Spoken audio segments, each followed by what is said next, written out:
ఏ భక్తుడైతే ఈ అనుభవాన్ని పొందాడో అతను నాకు తెలియచెప్పటం అనేది జరిగింది. సైనిక్పురి వైపు నివసిస్తూ ఉంటాడు.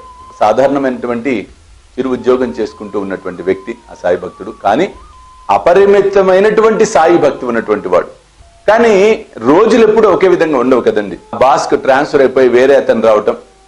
ఆయన నిజంగా బహుకోపిష్టి. అసలు బాబా అంటే గిట్టదు ఆయనకి. అనుకోకుండా అతనికి కిడ్నీస్ లో స్టోన్స్ ఫామ్ అయింది. చాలా విపరీతమైన పెయిన్, ఆ భరించలేని పరిస్థితులు. ఆ విధంగా ఉన్నప్పుడు ఇతను ఏం చేయాల్సి వచ్చిందంటే హాస్పిటల్కి వెళ్ళి టెస్ట్ చేయించుకున్నాడు. దాదాపు 5 mm సంథింగ్ అంత చెప్పాడు. చాలా పెద్ద స్టోన్ స్వామీజీ. స్టోన్ అది బ్లాస్ట్ చేయాలని చెప్పారట దిల్సుఖ్ నగర్ లో ఒక హాస్పిటల్ వాళ్ళు. స్కానింగ్ రిపోర్ట్స్ అన్ని ఇచ్చారు. స్కాన్ చేసిన తర్వాత చూపించి మీరు ఈ విధంగా డేట్ పలానా డేట్ ఫిక్స్ చేశాము, ఆ రోజు వచ్చి ఆపరేషన్ చేయించుకోండి అని చెప్పడం జరిగింది. తెలిసిందిలే, అంతకు ముందు కూడా అబద్ధాలు చెప్పి బాబా గుడి చుట్టూ తిరుగుతావుట. నీకు అంత బాబా ఇష్టమైతే ఉద్యోగం అనేసి పోవాయా అని అరిచాడట. వెంటనే అయ్యో కాదు సార్, నిజం సార్ అని చెప్పి రిపోర్ట్స్ అన్ని చూపించాట.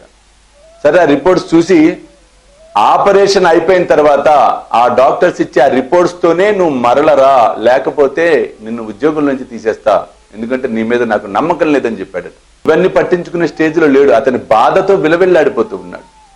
జీ తెలుగు ఛానల్లో సమస్య మీది సమాధానం సాయిది, ఇప్పుడు మనం యూట్యూబ్ లో ఏదైతే కాన్సెప్ట్ పెట్టామో అది జీ తెలుగు ఛానల్లో బాబా నాతో చెప్పించడం జరిగింది. నేను అనేక సమస్యలకు పరిష్కారాలు చెప్పడం జరిగింది.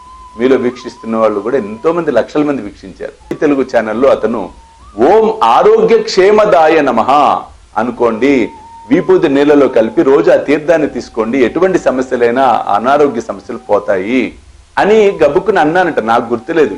కిడ్నీలో స్టోన్స్ ఉన్నా కూడా కరిగిపోతాయి, ఖచ్చితంగా బాబా చేస్తాడు అన్నప్పుడు అతనేం చేశాడంటే ప్రతిరోజు మార్నింగ్ మధ్యాహ్నం రాత్రి ఈ నామస్మరణ చేయటం, ఊది తీర్థం తాగటం, ఈ విధంగా చేస్తూ వచ్చాడు.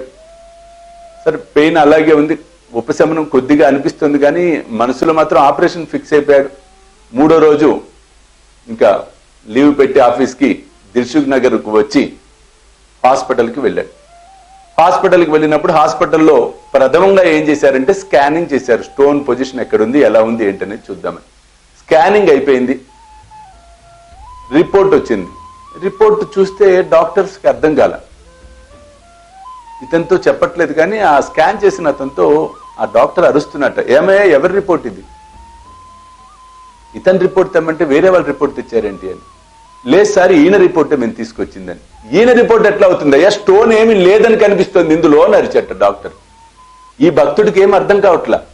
మళ్ళీ స్కాన్ తీశారు, మరలో చూస్తే నో స్టోన్. అంతకుముందు నేను ప్రత్యక్షంగా చూశానండి ఆ 2 రిపోర్ట్లను. అంతకుముందు దాంట్లో స్టోన్ ఫౌండ్ అని చెప్పి దాని సైజు కూడా మెన్షన్ చేస్తుంది.